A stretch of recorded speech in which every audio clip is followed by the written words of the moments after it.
The sun beat down on the crowded city street, shimmering off the metal sides of a modest food truck parked at the corner. Its faded paint carried the name, Lena's Bites, in cheerful lettering that had seen better days.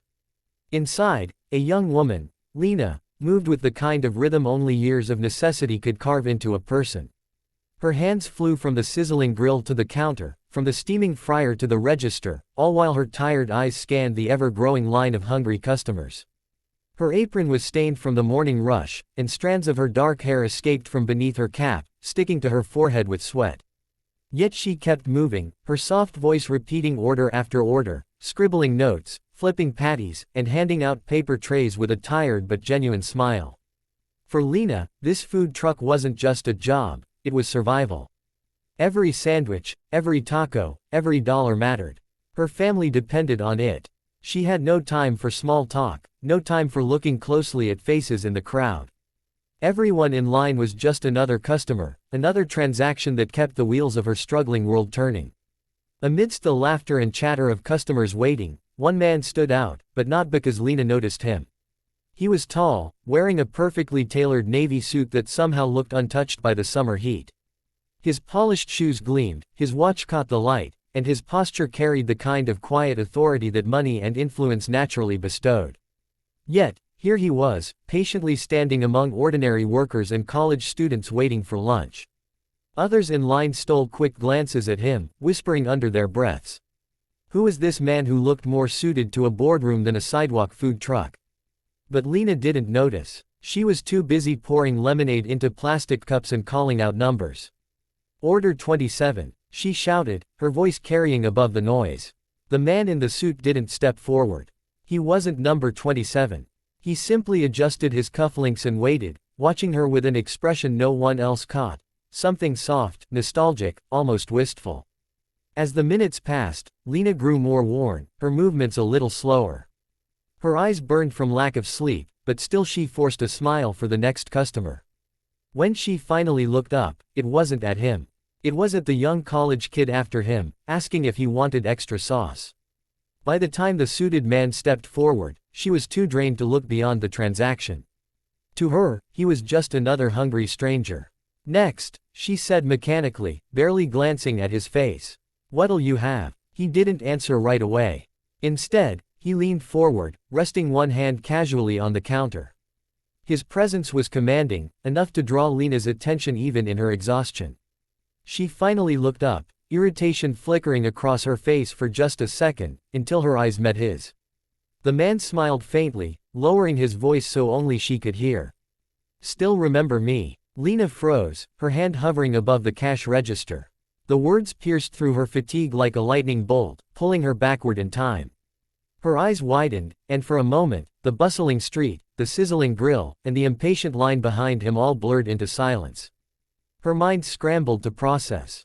His face, sharper now, more mature, framed by success, was one she hadn't seen in years.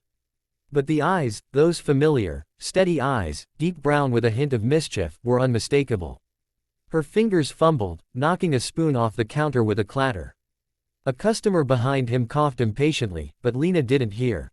She was too busy staring at him as if a ghost had appeared in the flesh. "You," she whispered, her voice trembling. "It can't be." The man chuckled softly, not unkindly. "It's me, Lena. I told you I'd come back one day." The flash of memory was sharp. Two teenagers sitting under the shade of an old tree behind their high school, sharing dreams they never believed could come true. He had been the boy who gave her his sandwich when she didn't have lunch, the one who believed in her when the world told her she wouldn't make it. And then, one day, he was gone. Life had pulled them apart. She stayed behind, trapped in a cycle of survival, while he disappeared into a future she could never touch. Until now. Her chest tightened as she stared at the suit, the polished watch, the quiet confidence that oozed from him. This wasn't the boy she once knew. This was a man who had conquered the world. She started, words failing. He leaned closer, his voice soft but firm. "Order me what you think I'd like. You always knew better than I did." Behind him, the line shifted restlessly, some people annoyed, others watching curiously. To them, it was just a pretty food truck girl and a rich stranger making awkward small talk. But to Lena, the moment was thunder and lightning inside her heart. Her hands trembled as she prepared his food, memories colliding with the present. She placed the sandwich in front of him, her voice unsteady. "Here, it's on the house." But he slid a crisp bill across the counter anyway, refusing to let her give without receiving. His gaze never left hers. "Some things don't change," he said softly. "You're still too generous." She tried to laugh, but it caught in her throat. Customers behind him muttered, impatient for their turn, but neither of them moved. The air between them was heavy, electric. "Why are you here?" she finally asked, her voice cracking. He smiled faintly, tilting his head. "Because I wanted to see if you'd recognize me. Because I wanted to see if you still remembered." Her eyes burned with unshed tears. "How could I forget?" The murmurs in line grew louder, curious eyes watching the strange interaction. A few people whispered guesses. Maybe he was a former boyfriend, maybe a long-lost friend, maybe even someone famous. Lena didn't care what they thought. For the first time in years, she saw not the suit, not the wealth, but the boy beneath it, the boy who once promised her he'd never forget. The realization struck her like a wave. He hadn't come as a stranger. He had come back for her. Her breath hitched, and she gripped the counter for support. The truck suddenly felt too small, too hot, too crowded for the storm of emotions swirling inside her. But he stayed calm, patient, his eyes never wavering from hers. His presence was both grounding and overwhelming, like standing at the edge of something vast and unknown. And in that moment, as the world watched silently, Lena realized this wasn't just a reunion. It was the beginning of something new, something that could change everything.